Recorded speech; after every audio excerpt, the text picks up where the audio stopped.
یہ کہانی کسی جنگل یا ویران شہر کی نہیں ہے۔ یہ کہانی ایک عام محلے کی ہے، ایک ایسا محلہ جہاں ہر گھر پہ جانا پہچانا تھا، سوائے ایک گھر کے۔ میرے گھر کے بالکل سامنے تھا وہ، جو برسوں سے خالی پڑا تھا۔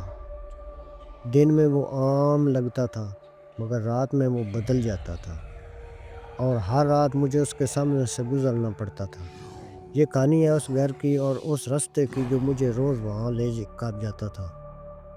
میرے گھر میں گیراج نہیں تھا، اس کے بجائے ایک انڈر کور کارپورٹ تھا جو گھر کے ایک سرے پر بنا ہوا تھا، جبکہ مرکزی دروازہ بالکل دوسرے سرے پر تھا۔ ہر روز جب میں گاڑی پارک کرتا تو دروازے تک پہنچنے کے لیے مجھے ایک مختصر پیدل رستہ طے کرنا پڑتا تھا۔ میرا گھر ہلکی سی ڈھلوان پر بنا ہوا تھا، اس لیے مختصر رستے پر چلتے ہوئے مجھے سامنے والی پراپرٹی صاف نظر آتی تھی۔ وہ گھر کافی عرصے سے خالی پڑا تھا، لیکن پچھلی رات جب میں گاڑی پارک کر کے اس مختصر راستے پر چل رہا تھا، میں نے اس گھر کے اندر ایک روشنی جلتی دیکھی۔ صبح جب میں اپنے سامنے والے دروازے سے نکل کر گاڑی کی طرف جا رہا تھا تو میں نے عادتاً اس گھر پر نظر ڈالی۔ وہ بالکل ویسا ہی لگ رہا تھا جیسا پہلے تھا۔ نہ کارپورٹ میں کوئی گاڑی کھڑی تھی، لمبی بے ترتیب اگی ہوئی گھاس ہلکی صبح کی ہوا میں ہل رہی تھی۔ سامنے لگی بھوری لکڑی کی پرانی باڑ ایک طرف کو جھکی ہوئی تھی، جیسے اگلی تیز ہوا اسے زمین پر گرا دے گی۔ وہ گھر ایک منزلہ اینٹوں کا تھا، جس کی چھت پر جلے ہوئے مدھم نارنجی ٹائل لگے ہوئے تھے۔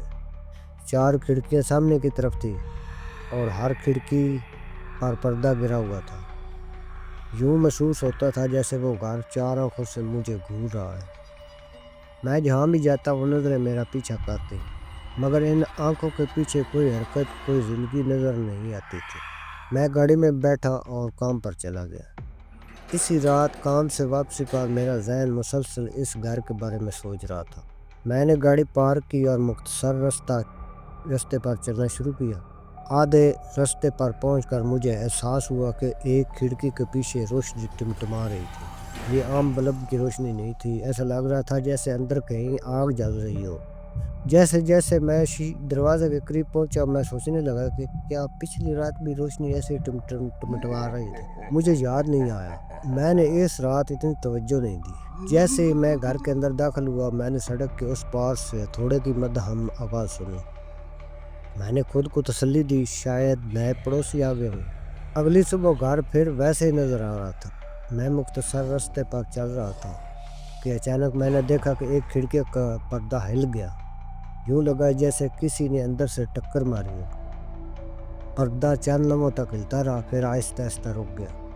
میں گاڑی میں بیٹھا اور کام پر روانہ ہو گیا۔ اور پھر رات میں گھر لوٹتے وقت پہلے سوچ رہا تھا کہ کیا آج بھی وہ روشنی نظر آئے گی، اور نظر آئی بھی، مگر اس بار 4 کھڑکیوں کے پیچھے روشنی جل رہی تھی۔ درمیانی 2 کھڑکیوں میں روشنی تیز تھی اور کناروں والی کھڑکیوں میں مدھم۔ یوں لگ رہا تھا جیسے پورے گھر میں ایک ہی روشنی کا ذریعہ ہو۔ دروازے پر چابی لگاتے وقت میں نے پھر تعمیراتی آوازیں سنی۔ میرے قدموں کی آواز ان دبی دبی آوازوں کو چھپا رہی تھی۔ میں نے پیچھے مڑ کر نہیں دیکھا۔ میں غیر ضروری طور پر لوگوں کی زندگی میں جھانکنے والا انسان نہیں تھا۔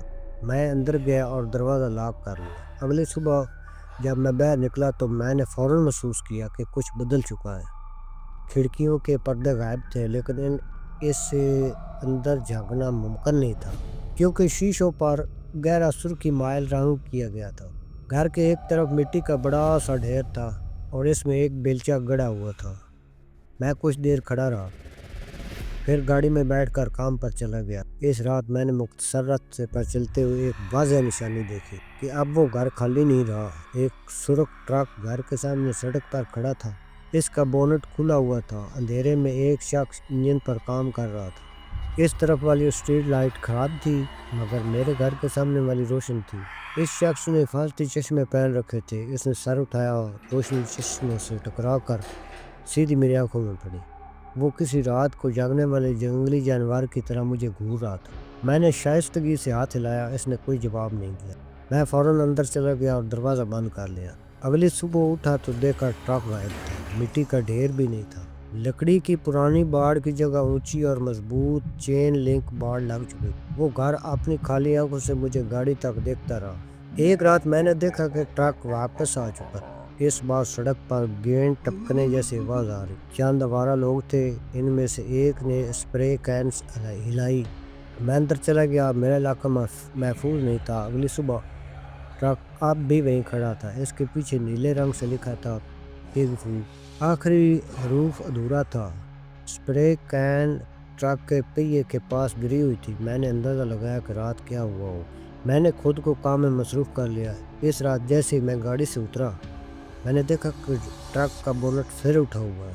حرکت ہوئی۔ وہ شخص ٹرک کے پیچھے سے نکلا۔ اس کے ہاتھ میں ایک لمبی رینچ تھی جو روشنی میں چمک رہی تھی۔ وہ سڑک پار کر کے میرے گھر کی طرف بڑھا۔ میں نے نظریں نہ ملائیں۔ چابیاں ہاتھ میں کانپ رہی تھی۔ میں اندر گھسا، دروازہ بند کیا، لیکن کوئی دستک نہیں ہوئی۔ میں نے جھانک کر دیکھا کہ سڑک خالی تھی۔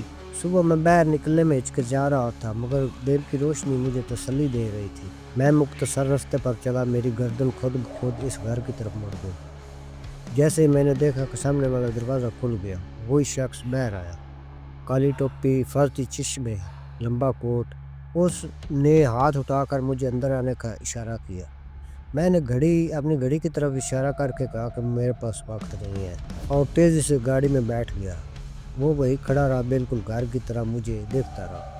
اس دن کام پر میں نے اسے ایک نام دے دیا، انجینئر، اور مجھے یہ سمجھ آ گیا تھا کہ خطرہ میرے گھر کے اندر نہیں تھا، بلکہ اس مختصر راستے پر تھا جو مجھے ہر روز طے کرنا پڑتا تھا۔ گائز، یہ تھی ہماری آج کی کہانی۔ امید ہے آپ کو کہانی پسند آئی ہوگی۔ چینل کو سبسکرائب کریں، ویڈیو کو لائک اور شیئر کریں۔ ملتے ہیں نیکسٹ ویڈیو میں، تب تک کے لیے اللہ حافظ۔